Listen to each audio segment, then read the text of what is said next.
ஏன் அப்படின்னு சொன்னா, சிலுவையை வெறும் சின்னமாகவோ ஒரு அடையாளமாவோ நம்ம பார்க்கக்கூடாது. அது நம்ம அணிந்து கொள்வதனால் ஆசீர்வாதம், சிலுவை வச்சுக்கிற ஆசீர்வாதம் அது இருக்கக்கூடாது. சிலுவை தொட்டு வணங்கக்கூடாது, அதை தொட்டு முத்தமிடக்கூடாது, அதெல்லாம் செய்யக்கூடாது. இயேசு சிலுவையில் அறையப்பட்டதை நினைவு கூர்ந்து அந்த சிலுவையினால் வரக்கூடிய ஆசீர்வாதத்தை பெற்றுக்கொள்ளணும். அந்த வசனத்தை அங்கே எழுதி வச்சிருக்கிறோம் தமிழ் ஆங்கிலத்தில். இயேசுவோடு கூட சிலுவையில் அறையப்பட்டேன், ஆயினும் நான் பிழைத்திருக்கிறேன். இயேசு எனக்குள் இருக்கிறார் என்பதை வெளிப்படுத்துகிற வேறு வசனம். அதோடு கூட இயேசு என்ன சொன்னாரு? என்னை பின்பற்றி வர விரும்பினால் சிலுவை எடுத்துக்கொண்டு என்னை பின்பற்று. இந்த வசனத்தை நினைவு கூறதா ஞாபகார்த்தமா இந்த மாதிரி சிலுவைன்னா இதைத்தான் நினைவு கூறணும்னு சொல்லி இதை இங்கே வைத்திருக்கிறோம். வரவங்களாம் அழகா போட்டோ எடுத்துட்டு சந்தோஷமா என்ஜாய் பண்ணிட்டு போவாங்க. சரியா? சரி, இப்போ ஆண்டவர் இன்னைக்கு என்ன வசனம் சொல்லுகிறார்? 115 சங்கீதம் 13 வசனம், கர்த்தருக்கு பயப்படுகிற பெரியோரையும் சிறியோரையும் ஆசீர்வதிப்பார்.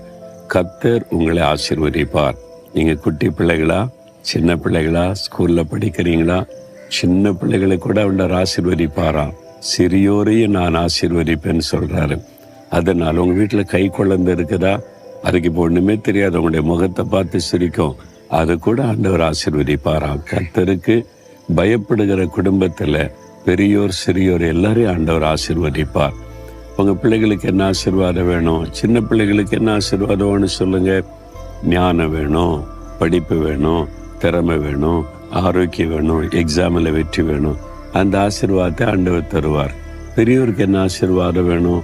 சிலருக்கு சுகம் வேணும், சிலருக்கு வேலை கிடைக்கணும், சிலருக்கு உயர்வு வேணும், சிலருக்கு வருமானத்துக்கு வழி வேணும். என்ன ஆசீர்வாதம் வேணுமோ அது ஆவிக்குரிய ஆசீர்வாதம், உலக ஆசீர்வாதம், எந்த ஆசீர்வாதமா இருந்தாலும் ஆண்டவர் சொல்றாரு, நான் பெரியோரையும் ஆசீர்வதிப்பேன், சிறியோரையும் ஆசீர்வதிப்பேன். ஒரே ஒரு கண்டிஷன் தான், கர்த்தருக்கு பயப்படுகிற பயம் இருக்கணும். கர்த்தருக்கு பயப்படுறதுன்னா என்னது? இன்னைக்கு நிறைய பேருக்கு பக்தி இருக்குது, ஆனா பயம் இல்லை.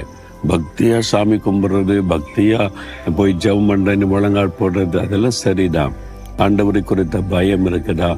பயம் இருந்தா பாவம் செய்ய மாட்டோம், மற்றவங்களை டிஸ்டர்ப் பண்ண மாட்டோம், மற்றவங்களை வேதனைப்படுத்த மாட்டோம். ஆண்டவருக்கு அந்த பயம் உள்ளத்தில் இருந்தா பொல்லாப்புக்கு விலைக்கு ஜீவிப்போம் அப்படின்னு வேதத்தில் சொல்லி இருக்குது.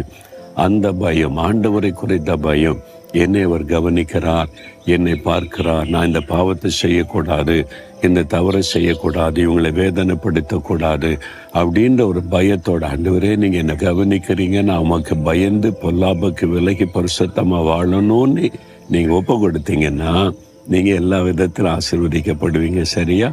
அதுக்குத்தான் அவர் சிலுவையில மரித்தார். நம்மை ஆசீர்வதிக்க பாவத்தை சுமந்துட்டார், வியாதியை சுமந்துட்டார், சாபத்தை சுமந்துட்டார், சிலுவையில சாத்தானின் மேலே வெற்றி எடுத்து விட்டார். ஏன் அவருடைய சிலுவையில் அவ்வளவு பாடுபடணும்? உங்களையும் என்னை ஆசீர்வதிக்க.